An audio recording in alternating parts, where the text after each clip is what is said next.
The road stretches endlessly beneath the fatting sky. Linh drives without music, her hands gripping the wheel too tight.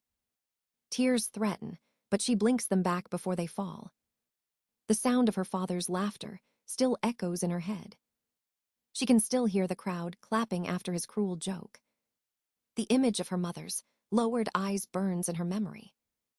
Everything she rehearsed, every word she planned, feels meaningless. She gave them everything she had ever built from nothing. They gave her nothing in return but silence and shame. The highway lights blur through the windshield as night falls. 9 hours on the road, and not one tear shed aloud. She will not cry for people who never saw her. Her phone buzzes with messages from colleagues, ignored. She left her company midweek for this humiliating reunion.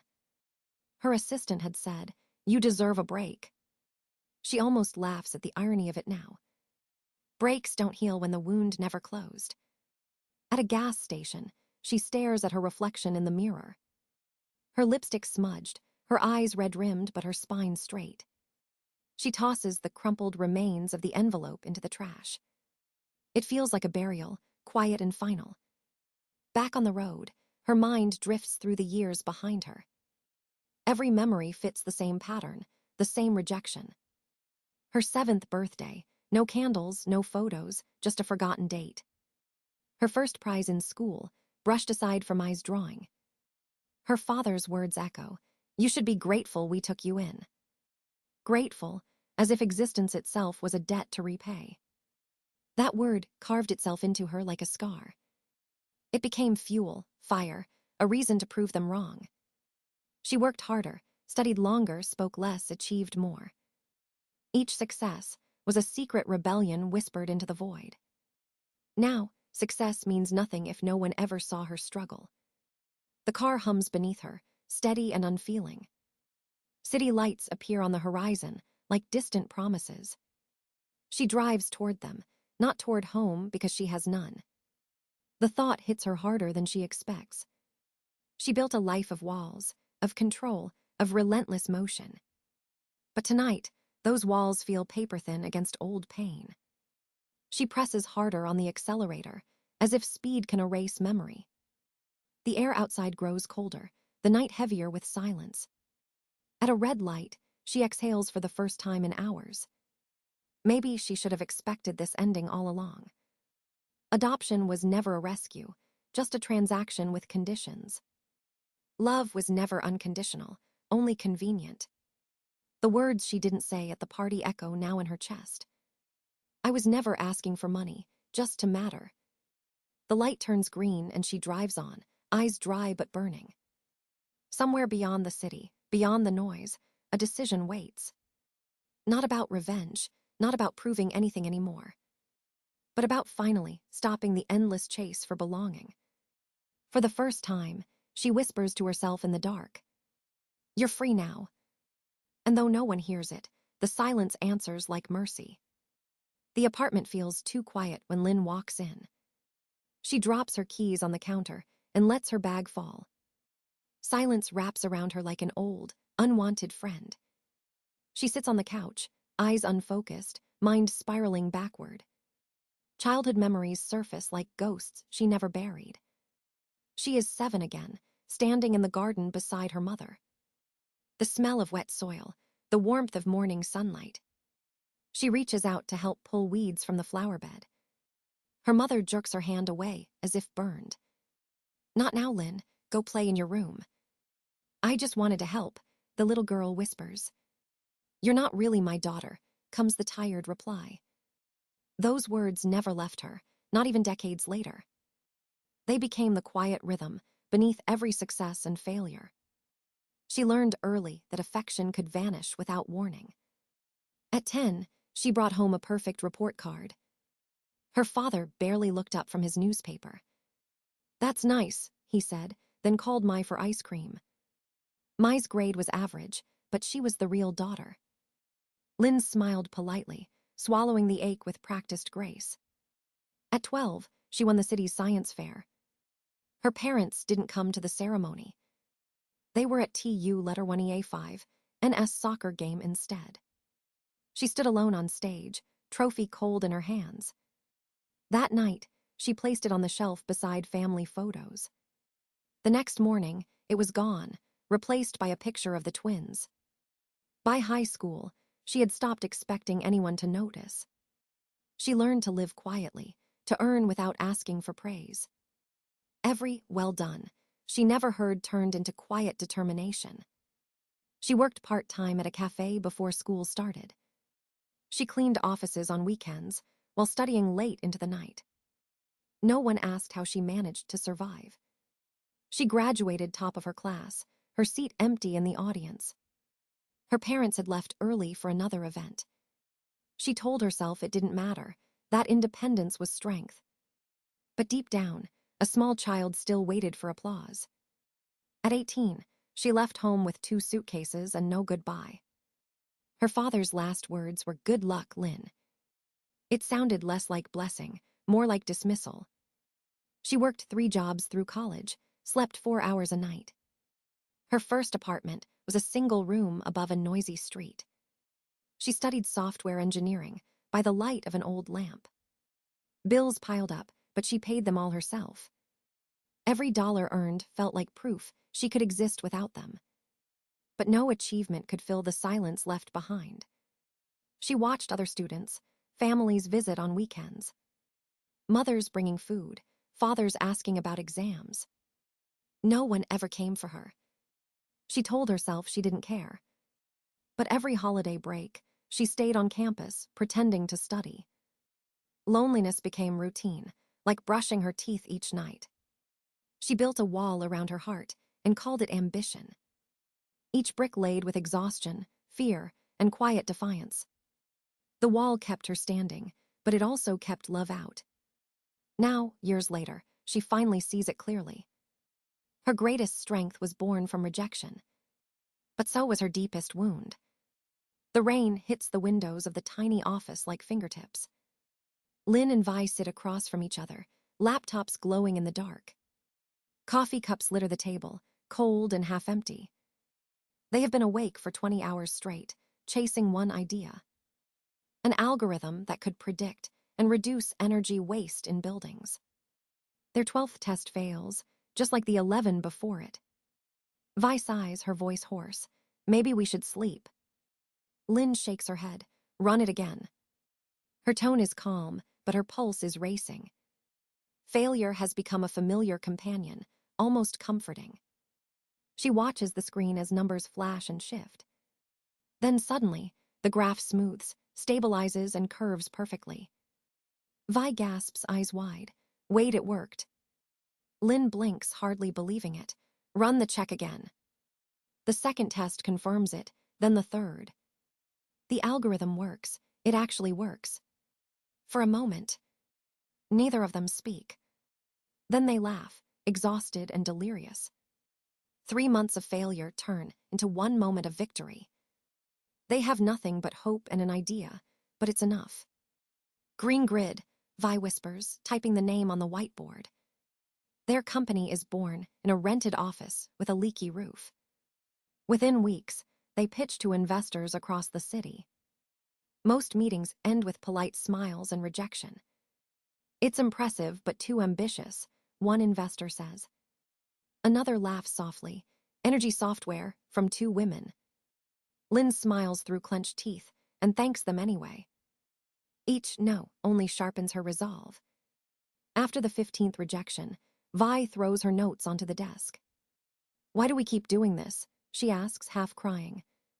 Because they said we couldn't, Lynn answers quietly. Her voice carries something fierce, something unbreakable. They take consulting jobs, build prototypes, sleep on office chairs. Slowly, Green Grid earns its first client, a skeptical building manager. If you can save me 20%, I'll sign a contract, he says. Lynn runs the demo herself, hands steady, voice confident. The results flash across the screen, 23% savings. The man's eyebrows rise. All right, you've got a deal. That night, Lynn and Vi celebrate with cheap pizza and paper cups. They toast not to money, but to belief. The next months are a blur of progress and exhaustion. New clients, more staff, sleepless nights filled with data and deadlines. By the end of the year, Green Grid's name appears in the news. An article calls them the unexpected disruptors of energy tech. Lynn stares at the headline, feeling both proud and hollow. Success tastes different than she imagined. It's quiet, almost lonely. She sits by the office window, city lights flickering below. Vi sleeps on the couch, still in her blazer. Lynn whispers, "We did it, didn't we?" The words drift into the dark, unanswered but true. For the first time, she feels like she belongs somewhere. Not in her family's house, but in this small, buzzing office. Here, belief isn't given, it's earned. And for Lynn, that's the closest thing to love she has ever known. The night is quiet, except for the hum of her computer. Lynn scrolls through an online article without really reading. The words blur until one line freezes her breath. Her father's name, bold and proud, announcing his birthday gala. Photos of her family fill the screen, perfect smiles and golden light. A familiar ache rises in her chest like a tide. She tells herself she doesn't care, but her hand trembles. For reasons she can't explain, she clicks attending. An impulsive decision, born from years of silence. She closes her laptop and stares out at the city lights. Somewhere deep down, a small voice whispers, "Prove them wrong." The next morning, she calls a real estate broker. "I want a lakefront property, something quiet, something beautiful." Within 2 weeks, she holds the deed in her hands. A house by the water, worth more than she could ever dream. It isn't for her, it's for them. A peace offering or maybe a test. She imagines her father's face when she gives it to him. Maybe pride, maybe regret. For a moment, she allows herself to believe in redemption. But that moment dies at the party when he says, "She's adopted." The memory replays in her mind every night afterward. Each word cuts deeper than the last. She tries to work, to bury herself in meetings and reports. But her chest feels heavy, her thoughts circling the same wound. Her therapist, Dr. Bennett, asks during their first session, "Why now?" Lynn hesitates, because it still hurts. She doesn't cry, but her voice shakes. For the first time, she admits what she has always denied. "I wanted to earn their love. I thought success would fix it." Dr. Bennett nods softly. "And did it?" "No," Lynn whispers. "It only made the silence louder." The truth hangs between them, raw and liberating. Healing, she learns, isn't about being right. It's about letting go of the need to be seen. One evening, her phone buzzes with a call from Aunt Lan. "I saw your parents, Lynn. They're not the same." Her aunt's voice is gentle, laced with concern. "Your father kept the torn deed, all the pieces. He looks at them often." Lynn grips the phone, unsure what to feel. "They regret it," Lan continues. "They just don't know how to say it." Lynn stares at the city outside her window. Regret doesn't erase years of absence. But maybe it means they're finally human to her. That night, she opens a blank document on her laptop. At the top, she types, "Brightrise Foundation, mission and structure. Scholarships, mentorships, housing for foster youth. A place where belonging isn't conditional." The cursor blinks, waiting for her next word. For once, she doesn't hesitate. Her pain becomes purpose, line by line. By dawn, the first plan is complete. Outside, the city begins to glow with morning light. She saves the file, leans back and whispers to herself. This is what love looks like when it's real. The hall is filled with soft light and quiet anticipation. 200 guests murmur as cameras flash near the stage. Lynn stands behind the podium, her heartbeat steady and sure. The burgundy suit she wears mirrors the dress from that night.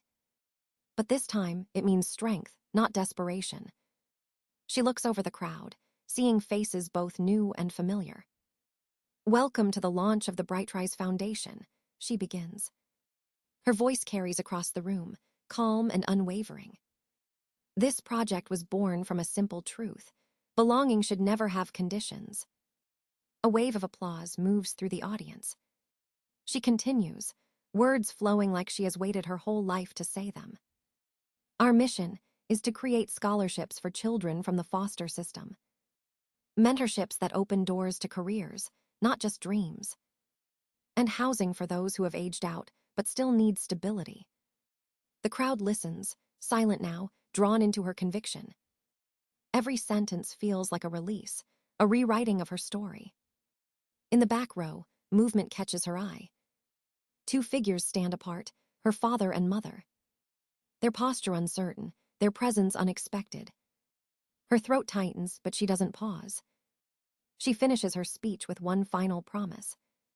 No child should ever have to earn their right to be loved. Applause erupts, long and thunderous. Linh steps away from the microphone, chest rising and falling. She doesn't look back at her parents, not yet. Vi approaches, squeezing her shoulder with quiet pride. They came, Vi whispers. I know, Linh replies, voice almost too soft to hear. After the ceremony, guests surround her with congratulations. Reporters ask about the foundation's future. Investors offer support. Through it all, she moves gracefully, answering every question. But inside, her thoughts drift to the back of the room.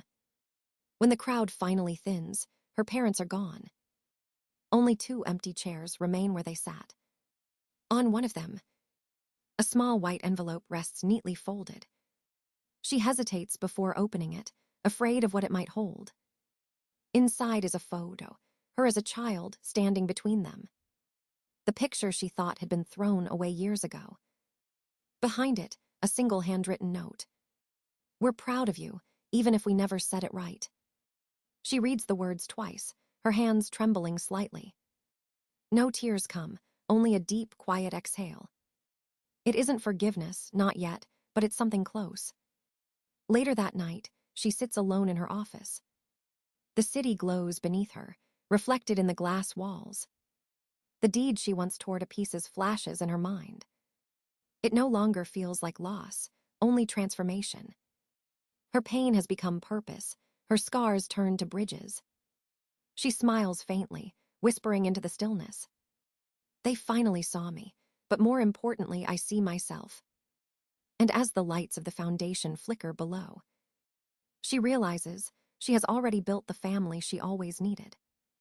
The cafe smells of roasted coffee and rain-soaked streets. Linh sits by the window, her tea untouched, her hands still. The clock ticks louder than the chatter around her. Her parents walk in, hesitant, scanning the room like strangers. They've aged, their movement slower, their confidence gone. She doesn't stand. She simply gestures to the empty chairs. Her father clears his throat. You look well. I am, Linh replies, her tone calm but guarded. They sit across from her, unsure where to begin. The silence stretches until it feels almost merciful. Her father starts again, rehearsed words lining his tongue. We were impressed by your foundation launch, truly proud. She lifts her eyes, unflinching. Proud now, after everything. Her mother's voice trembles. We made mistakes. We thought we were protecting you. From what? Linh asks quietly. From love. Her father exhales, looking down at his untouched coffee. We didn't know how to handle things back then. No, she says softly, you just didn't want to. For the first time, her mother's eyes fill with tears. We miss you, Linh, she whispers, every day. Linh studies her, searching for the truth beneath the words. Do you miss me, she asks, or the version of me you could control? Her mother flinches, guilt flickering across her face. The air between them feels fragile, like thin glass. Then, a familiar voice interrupts gently from behind. Sorry I'm late. It's her younger sister, hair pulled into a nervous knot. She slides into the seat beside Linh, eyes already glistening. I wanted to be here, she says. I needed to say it. Her father frowns. Say what? Mai looks only at Linh. I was part of it. The silence, the laughter, I saw what they did. Her voice cracks, and I said nothing because it was easier. Tears spill freely now, unashamed. I was jealous, she admits. You were everything they couldn't see in themselves. The confession breaks something open in the room. Lynn's chest tightens, but not from anger. For the first time, she feels seen, not by blood, but by truth. Her father shifts in his chair, his voice unsteady. Maybe we can start again, all of us. Lynn shakes her head slowly. We can't start over, but we can start honest. Her words hang in the air, both a wound and a bridge. Mai reaches across the table, her hand trembling. Lynn hesitates, then lets her fingers rest gently over hers. It's not forgiveness, but it's real. The cafe hums softly around them, life moving on outside. Her mother wipes her cheeks, whispering, "Thank you for meeting us." Lynn nods, "Thank you for finally showing up." They sit in silence, the kind that doesn't hurt anymore. Later, as they leave, Mai lingers by the door. "I'll see you at the foundation next week," she says. Lynn smiles faintly. "I'll be there." When they're gone, she looks out the window, rain turning to light. For the first time in her life, silence feels like peace. Morning light spills through the glass walls of the foundation. Lynn watches the students setting up their projects with quiet pride. Laughter echoes from the hallway, warm and unforced. A young girl waves at her, holding a small solar fan. "It works, Miss Lynn," the girl says, eyes shining. Lynn smiles. "I knew you could do it." Moments like this remind her why she began again. Not to prove anything, but to give what she never had. Her phone buzzes with a message from Mai. "Arriving soon, bringing books for the scholarship kids." Another follows from her mother. "Dinner next weekend. Your father wants to come too." Lynn types a short reply. "Maybe, one step at a time." She looks out at the river, shimmering beyond the windows. The city hums, alive and forgiving. On her desk sits a small wooden box. Inside, the torn pieces of the old property deed rest silently. She doesn't need to open it anymore. It no longer holds pain, only memory. She whispers to herself, "This is home." And for the first time, the word feels true.